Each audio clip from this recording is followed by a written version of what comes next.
My story started as normal as you can get. I had an older brother and my parents were married, living in a 2-story house in Hedgesville, West Virginia.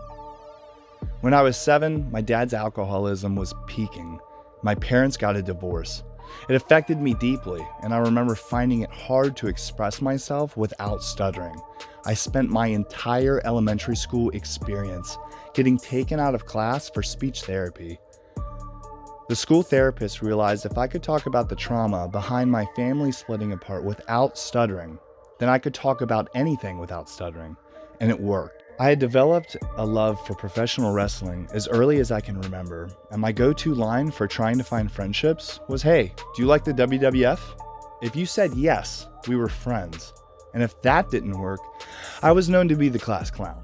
One of the things I loved about my dad was that he was funny. So if we couldn't make a connection through professional wrestling, I would try to make you laugh by being goofy or silly, and that worked too.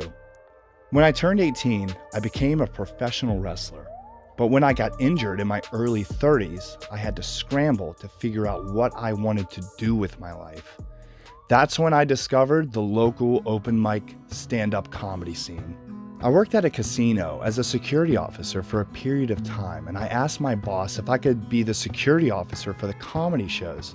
I asked every comedian that came through, what's the advice you would give to someone who wants to be a stand-up comic?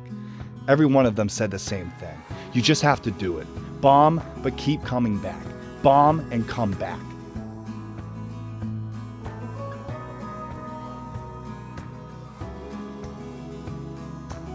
It didn't matter if you walked in front of my set or just straight up walked out during my routine. I kept coming back.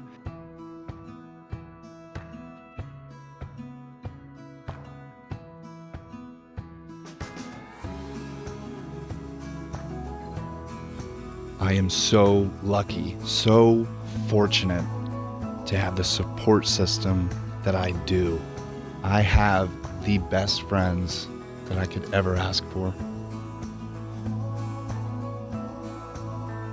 After 1 year of doing open mic nights, a fellow comedian and a friend of mine booked me on one of his shows as a special guest.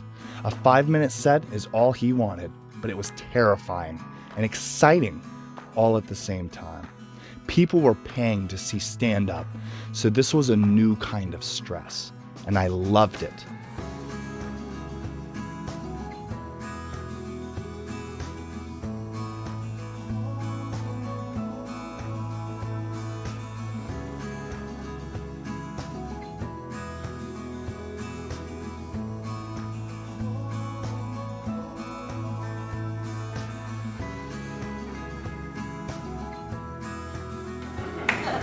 Have a good night, guys. Enjoy the show.